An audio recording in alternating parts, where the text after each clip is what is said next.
The Tulalip tribes, like many Indians, are concerned about the future of their people in today's world of interdependencies. While there has been a long Indian tradition of fishing for barter, the modern Tulalip runs primarily a commercial operation. Ray Freiberg, the Assistant Fisheries Director for the tribes, describes some of the history and current challenges facing tribal members as they strive to remain a fishing people. We Tulalip Indians have depended upon the salmon for our livelihoods for thousands of years. It is said that the spawning salmon were so numerous a man could walk across the streams on their backs. We always took care to let enough of the first returning salmon pass upstream unmolested to their gravel nesting beds. There they would spawn and the cycle of life would begin again. Through this simple conservation measure, we ensured that fish returned in their millions, year after year. The first salmon we caught was prepared and eaten with elaborate ceremony. We believed the salmon were really a friendly people who lived in a magic village under the sea. Every summer, they sent their young people disguised as fish to meet us and provide us with food. Our culture and economy is still built around the salmon, for there are few of the 1,250 Tulalips who do not benefit from our fishery. But all during this century, the Puget Sound salmon runs have been getting smaller and smaller. And there is a strong possibility that by the year 2000, the Puget Sound salmon runs, which began long before the first humans set foot on this continent, will be gone forever.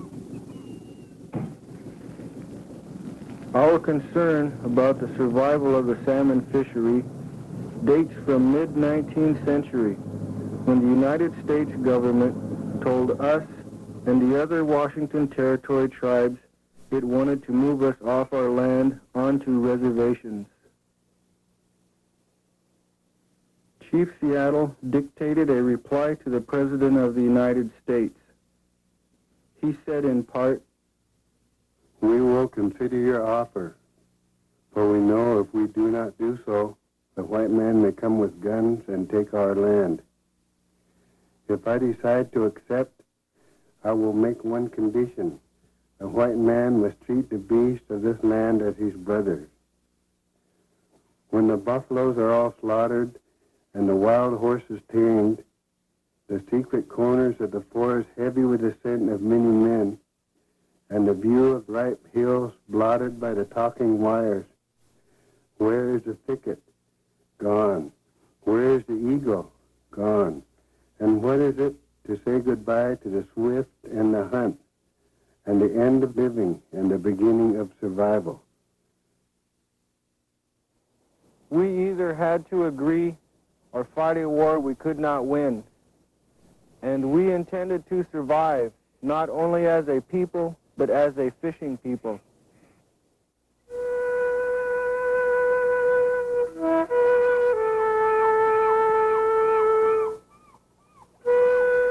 We surrendered millions of acres of land, and we were confined to a few scattered reservations. And we were also forced to surrender half of our fishery. Our hope was that we could still survive on the half that remained. The key words in the treaty were, "The right of taking fish at usual and accustomed grounds and stations is further secured to said Indians in common with all citizens of the territory." In common with, in the standard dictionaries of the time, meant an equal share. But this was not the way it would always be interpreted.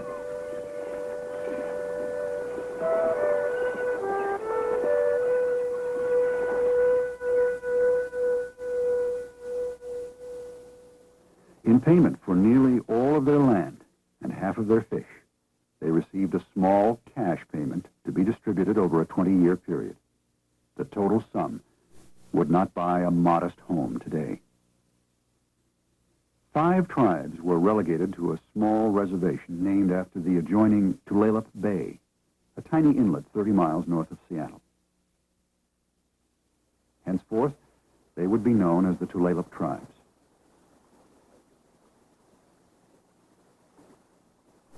The century that followed the signing of the treaty was a disaster for the salmon. The 6 species of Pacific salmon are exquisitely in harmony with their fresh and saltwater environments. They will spawn only in the stream that they were born in, usually in the very gravel nest they hatched from. It is not known how they make their way over thousands of miles of trackless ocean to their natal nesting ground. But it is suspected that they are genetically programmed to follow specific current patterns and subtle temperature changes. Their spawning streams must be clear, free-flowing, and cold. Even small changes in the stream will destroy the spawning beds. The first industries, logging and mining, began immediately to destroy the spawning streams. Cyrus James, a tribal elder, still remembers the years he spent as a logger in the early 1900s. When the treaty was made, all streams were full. Today you can't see fish out there. No. Fish was running upstream, they didn't care. They'd haul logs right over the stream. After everything was ruined, that was it. They just simply blocked the stream. They just put brush over it. They didn't care. Because timber was big money. The non-Indian fishermen decimated the salmon just as unthinkingly as they did the forest, using everything from fish traps to dynamite. We Tulalips, like all the treaty tribes, were faring almost as badly as the salmon. We were wards of the federal government with no say in the management of our reservations, to say nothing of the management of our fishery. It was the announced aim of the government to assimilate us into white society, whether we wanted to be or not.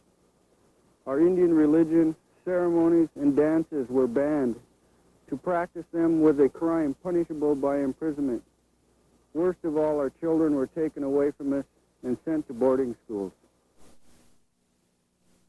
We was forced to go to school. When it's time to go to school, they'd have a policeman to round us up, all Indian children. They try to make us forget our heritage, try to make us forget that we was Indians. If they was overheard talking Indian language, they'd punish us. What compounded all of these troubles was that our cultural and economic mainstay, the salmon fishery, was gradually being taken away from us. Far from honoring the treaty fishing rights to half of the harvestable catch, state enforcement officers drove us off our traditional fishing grounds. We were ordered to fish only in waters adjacent to our reservations. The Indian share of the annual catch often fell below 1%.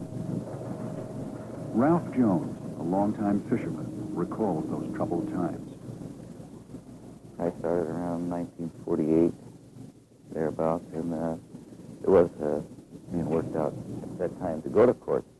What the state was doing was they had their fish patrol boats out, and they were harassing us.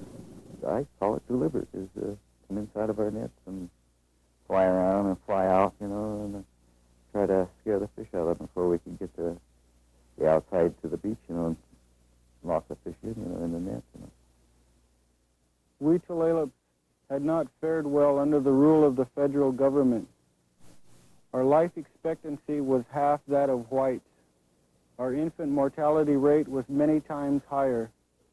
Our medical problems were those of a prisoner of war. We had nowhere to go but up.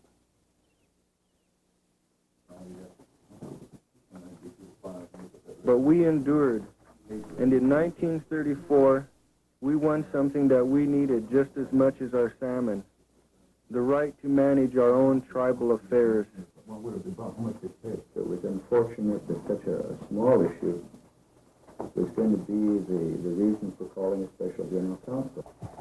A lot of people just sign petitions because something comes around by and I'll put your name down. The Indian Reorganization Act encouraged tribal self-government. restored freedom of religion, and promoted a revival of Indian culture. Tulalips and the other treaty tribes also continued their century-old legal battle to retain their fishing rights. Then, in the summer of 1979, the United States Supreme Court upheld a long line of lower court decisions confirming the rights of the treaty tribes to half of the harvestable fish. It should have been a sweet moment, but almost immediately, non-treaty and sports fishermen began to pressure Congress for a new law that would end or circumvent Indian fishing rights. Indians are too few to have real influence in Congress, so the new threat is menacing.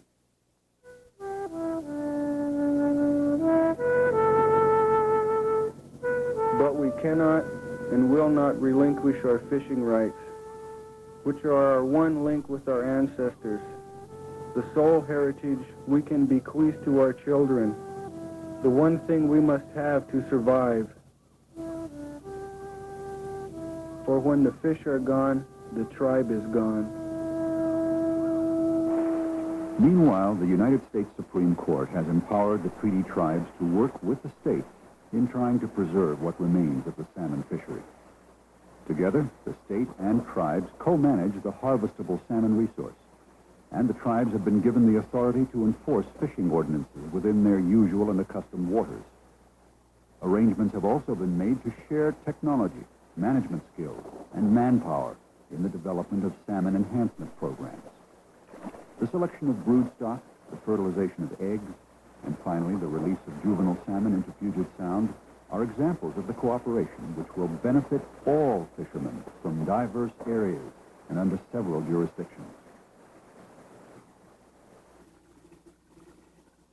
The Tulalips have long been trying not only to preserve, but to build up the salmon runs. Since 1969, they have operated in cooperation with the Washington State Department of Fisheries several rearing ponds, which have contributed 30 million salmon to Puget Sound waters. And construction will begin on a $7 million hatchery, which will produce 18 million salmon a year. These fish will be caught by Indian and non-Indian fishermen alike. The tribal government's management of the reservation has vastly improved the lives of its members. Although unemployment is still a problem, they are training their young people to work in the expanded fishery. Now we can measure and just see how. Okay, now you're right on there. The Tulalips manage several programs to develop the skills of tribal members for jobs outside the reservation.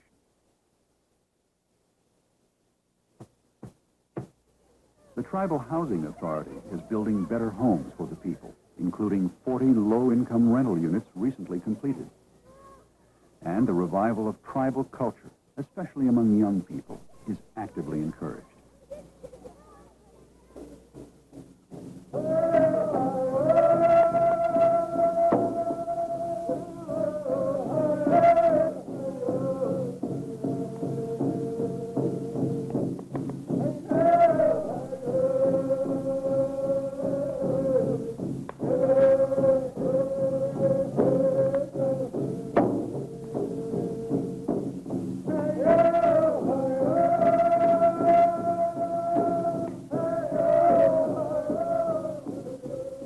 We Tulalips hope eventually to develop a reservation in harmony with our ancient philosophy of taking nothing from nature that cannot be replaced.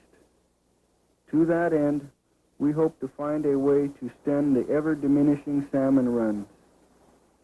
The Northwest 60-some hatcheries have failed to stop the dying out of the salmon, even though they produce twice as many fish as they did in 1945.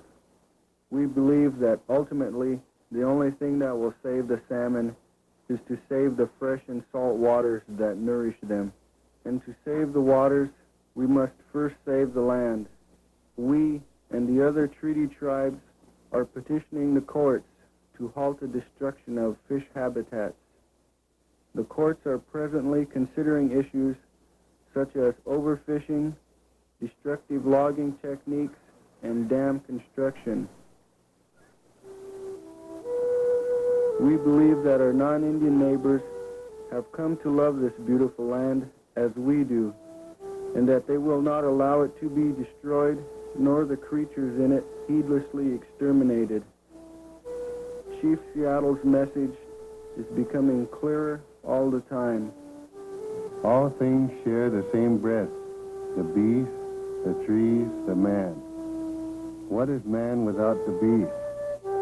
If all the beasts are gone, man would die from great loneliness of the spirit.